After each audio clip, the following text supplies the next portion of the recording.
The great Nathan Dean. I'm just delighted to hear that we have Dad with us, as we call him in Washington here, because Nathan is in touch with the clients, the people who use the terminal, the people who will trade on this information. And before we bring in Nathan, I want to tell you guys that we have heard from the nominee in waiting. We just heard from Kamala Harris in a written statement here that is full of gratitude for several paragraphs, and goes on to write, "I am honored to have the president's endorsement, and my intention is to earn and win this nomination." Win, the word that she chooses. Over the past year, I have traveled across the country talking with Americans about the clear choice in this momentous election, and that is what I will continue to do in the days and weeks ahead. She talks about Tom and David uniting the party to defeat Donald Trump and his extreme Project 2025 agenda, referring to 107 days until Election Day. Together, she writes, "We will fight, we will win." This sounds like something that is written by someone in the throes of a primary contest, or potentially throwing their hat into the ring, not a sitting vice president, on a remarkable day here. Nathan Dean, thank you for joining us. I wonder who you're hearing from today already and how this might move markets tomorrow. Well, we actually put out a series of notes on Friday just on the chance, look, and nobody knew this was going to happen. But a lot of the notes that we put out really had two focuses. Now, the first focus is the macro level. And really, this election, in our view, comes down to two things: tariffs and taxes. And obviously, when tariffs with Kamala Harris, you get a very similar policy than you do to President Biden, which is drastically different than that of President Trump. President Trump has called for 60% tariffs on item imports from China. We anticipated Kamala Harris' presidency, if she were to be elected, to be very similar to more targeted sector tariffs. Then you have the tax argument. Now, the tax argument is going to be a third quarter of 2025 argument, because the individual tax cuts for the individual tax cuts as part of the Trump tax cuts expire at the end of 2025. And we see a lot of information about terms of assistance for lower income consumers, a lot of relief for the general lower to middle income class. I would anticipate a call for a higher tax rate on individuals that are making more than $400,000. It's very similar to what President Biden put out. But then you also have the sector-specific impacts, and really what our message to clients is, it's a lot of the regulatory status quo, because whether it's banks, EVs, TMT, and so forth like that, we anticipate that she'd be very focused on consumer financial regulation.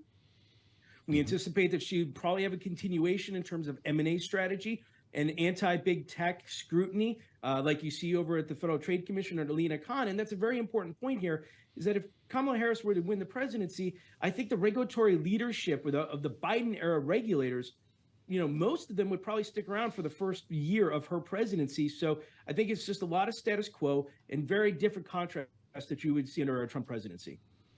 Interesting. So I guess we're not going to be talking about the Kamala trade, Nathan. I've not only heard about the Trump trade for the last 2 weeks, but even the JD trade last week. And it's funny, you're talking about Lina Khan. Does JD Vance have more in common with Kamala Harris or Donald Trump when it comes to the economy and financial regulations? So, it's interesting. I would just first state, this is the vice president policy, and it really depends on, in JD Vance's case, if President Trump were to defer to Senator Vance in terms of you go forth and run with these policies. But if he were, Senator Vance is very much aligned with Lina Khan. In fact, there was an event at the Bloomberg D.C. office not long ago where he said President Lina Khan was President Biden's best pick. And he even insinuated last week, I don't think he would do it, that he would, push for Lina Khan to keep her position. But that's the new reality with the Republican Party, of this idea of economic populism. It's not the old Republican Party where you can just say at a high level, Republicans equal good for a big business. That's just not the case anymore. So, what we often also have to say to our clients, though, is just remember, a lot of this is headline risk right now. I'm not saying it's not going to turn into things come to the election time, but you will see statements from President Trump, President Biden, Senator Vance, Vice President Kamala Harris.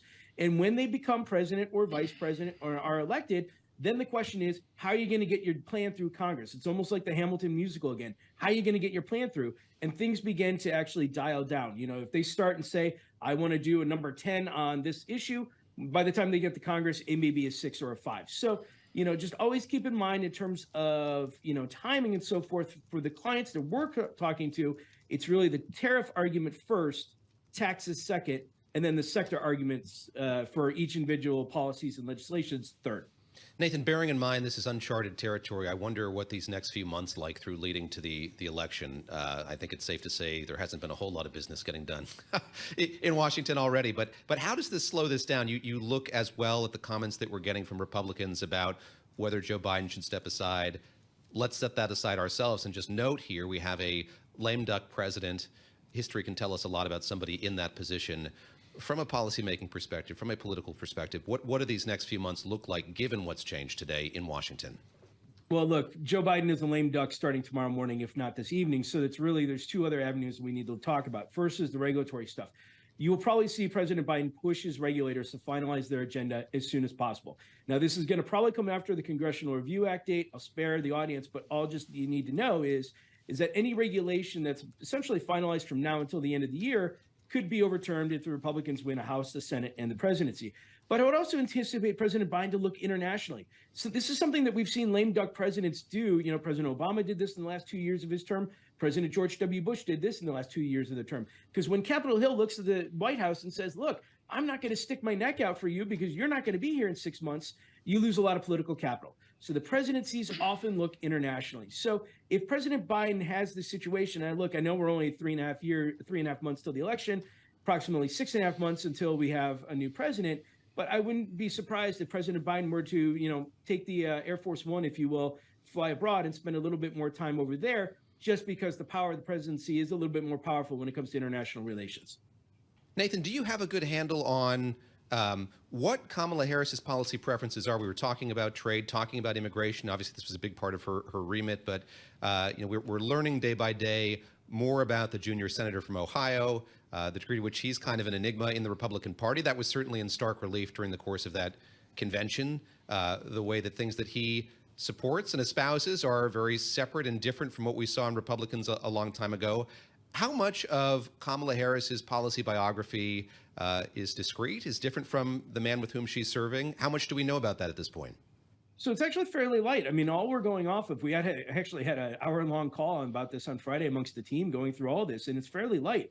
We have to go back to her time as Attorney General of California. She participated in a $25 billion settlement against the big banks like Bank of America, JP Morgan, and Wells Fargo on foreclosure practices. Now, that was something that 47 other states and the District of Columbia went through. But as her time as Attorney General, she really made a significant push on this idea of consumer protection, especially when it comes to big business and this idea of consumer protection. So we certainly think that if she were to move forward and become the president, you could see a push on things like offering student debt relief. Look, I'm not saying it's, the courts are going to allow it, but certainly the president can do that and say, let's continue with this type of relief. But then as senator, from California, then you become one of 100 and it's a little bit more difficult. But what I would say is that overall, when President Biden came into office, we viewed him as a centrist president, and we think that he moved closer to Kamala Harris's policies than Kamala Harris did moving to his policies. So I think the President Biden policies that you have of today are going to be very indicative of Kamala Harris if she were to win. Nathan.